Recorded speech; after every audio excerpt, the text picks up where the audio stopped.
कल्पना कीजिए आप जमीन से 50 फीट नीचे एक ऐसी जगह फंसे हैं जहां आप अपना हाथ तक नहीं हिला सकते। चारों तरफ सन्नाटा ही सन्नाटा और सिर्फ आपकी धड़कनों की आवाज सुनाई दे रही है। यह कोई डरावनी फिल्म नहीं है, यह कहानी है फ्लोरिडा कॉलेज की, जिसे केटकी की पहाड़ियों ने जिंदा निगल दिया था। इस घटना को बीते हुए करीबन 101 साल हो गए हैं। जी हाँ दोस्तों, 101 साल। सन 30 जनवरी 1925 की एक छोटी सी गलती, एक भारी पत्थर और 18 दिनों की वो जंग, जिसे पूरी दुनिया ने रेडियो पर लाइव सुना। Cave explorer Floyd Collins has been trapped in Sand Cave. Floyd Collins was another great dramatic story. Collins had been trapped in a Kentucky cave. Collins was negotiating a small cavern tunnel when he was pinned by fallen rocks and debris at 10 a.m. on Friday morning. 1920 के दशक में America में जमीन के नीचे सुरंग ढूंढने का मानो एक ट्रेंड चल रहा था। लोग अपने अपने खेतों में खुदाई करते और सुरंग ढूंढते। अगर किसी के जमीन के नीचे सुरंग मिल भी जाता तो वो सुरंग एक टूरिस्ट पैलेस बन जाता। सुरंग का मालिक लोगों से पैसा लेता और अपनी खेतों की सुरंग दिखाता। उसी दौरान फ्लोयड कॉलेज के पास भी एक सुरंग था। वो सुरंग मेन रोड से थोड़ा दूर होने की वजह से फ्लोयड कॉलेज का सुरंग कोई देखने नहीं आता था और लोग मेन रोड का सुरंग देखना ज़्यादा पसंद करते थे। फ्लोयड कॉलेज एक तरकीब निकालता है कि क्यों ना मैं एक पार्टनरशिप में काम करूं, और वो जाकर एक सुरंग के मालिक से मिलता है और सुरंग का मालिक फ्लोयड से कहता है कि अब इस सुरंग का ख्याल रखेगा और जो भी लोग सुरंग देखने आया करेंगे तुम उस सुरंग को दिखा देना। बस इतने काम के लिए तुम्हें आधा पैसे मिल जाया करेंगे।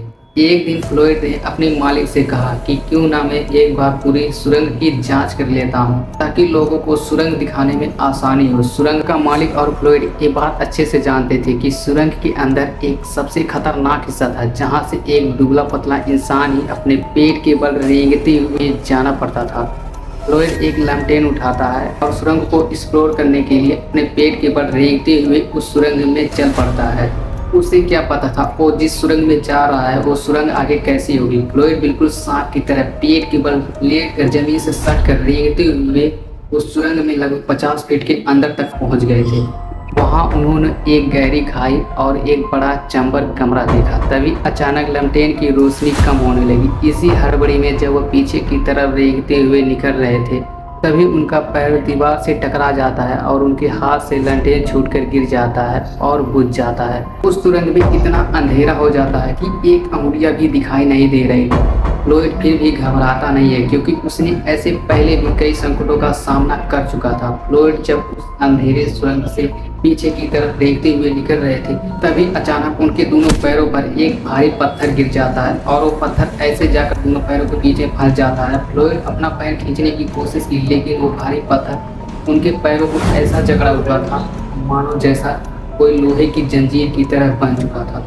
फ्लोयड ने अपना पैर खींचने की पूरी ताकत लगा दी, लेकिन वो सुरंग पतली होने की वजह से फ्लोयड वहाँ से हिल भी नहीं सके। अब फ्लोयड सहायता के लिए जोर जोर से आवाज़ लगाता है, लेकिन 50 फीट के ऊपर किसी को भी कुछ भी सुनाई नहीं दे रहा था। अब फ्लोयड को उस सुरंग में फंसे हुए 24 घंटे बीत चुके थे। अगली सुबह जब जमीन का मालिक सुरंग पर पहुंचा तो उसकी नज़र रखे फ्लोयड के कोट और टोपी पर पड़ी। उसका जोर जोर से दिल धड़कने लगा। सुरंग का मालिक तुरंत समझ गया कि फ्लोयड कल से ही बाहर नहीं निकला है।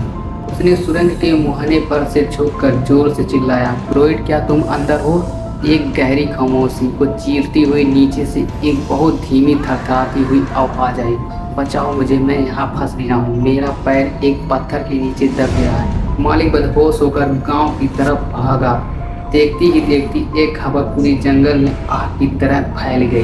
फ्लोयड का भाई होमर कॉलिंस सबसे पहले वहां पहुंचा। बिना अपनी जान की परवाह किए होमर उस संकरी सुरंग में अपने पेट के बल रेंगते हुए 50 फीट की गहराई में पार करने के बाद उसकी टॉर्च की रोशनी फ्लोयड के चेहरे पर पड़ी। फ्लोयड की हालत देखकर होमर की रूह कांप गई। वह एक पल भी बर्बाद नहीं करना चाहता था। होमर तुरंत उस संकरी सुरंग से बाहर निकलता है और फ्लोयड के लिए गर्म कॉफी और कुछ खाना लेकर आया।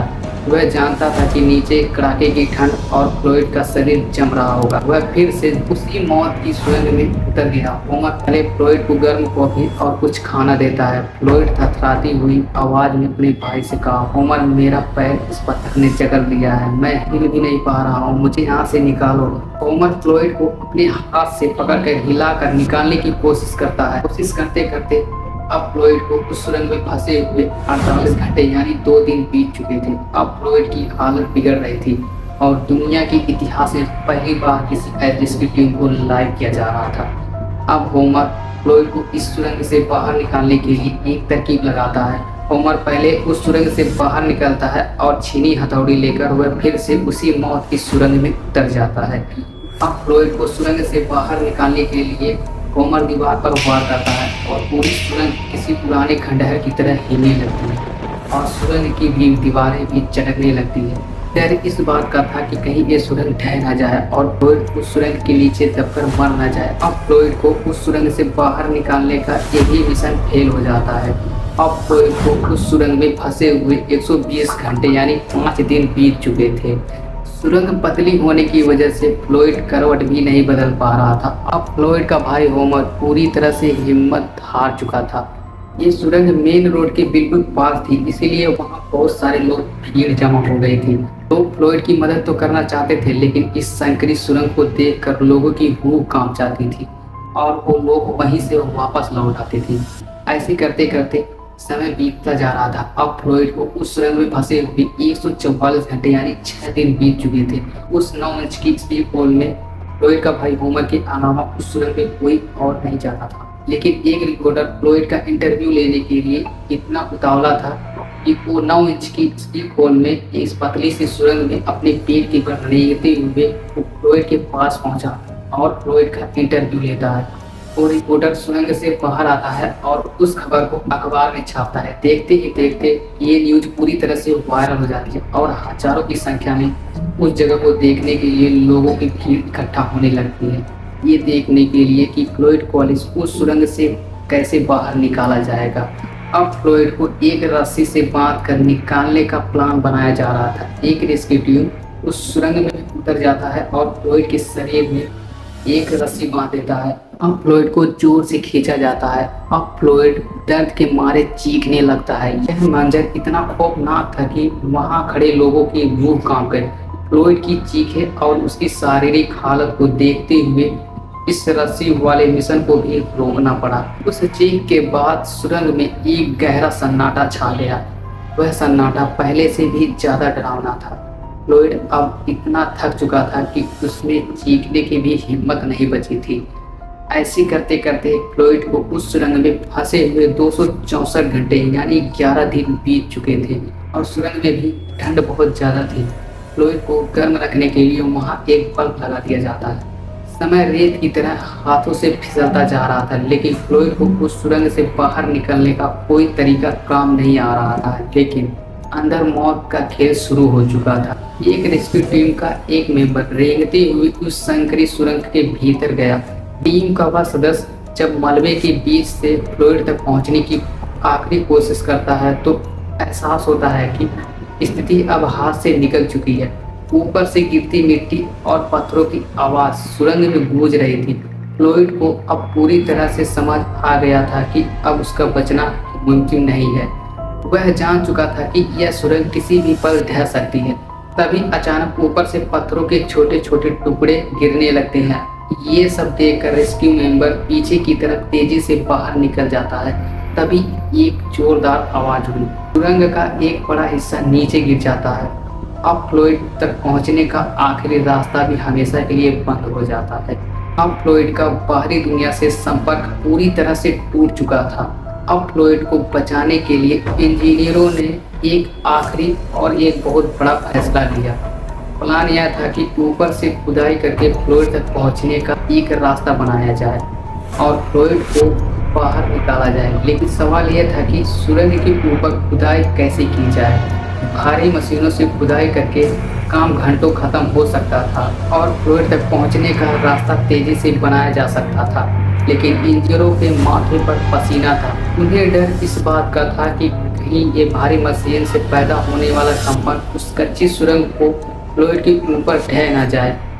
यह तरकीब निकालते निकालते फ्लोइड को उस सुरंग में फंसे हुए कुल 360 घंटे यानी 15 दिन बीत चुके थे।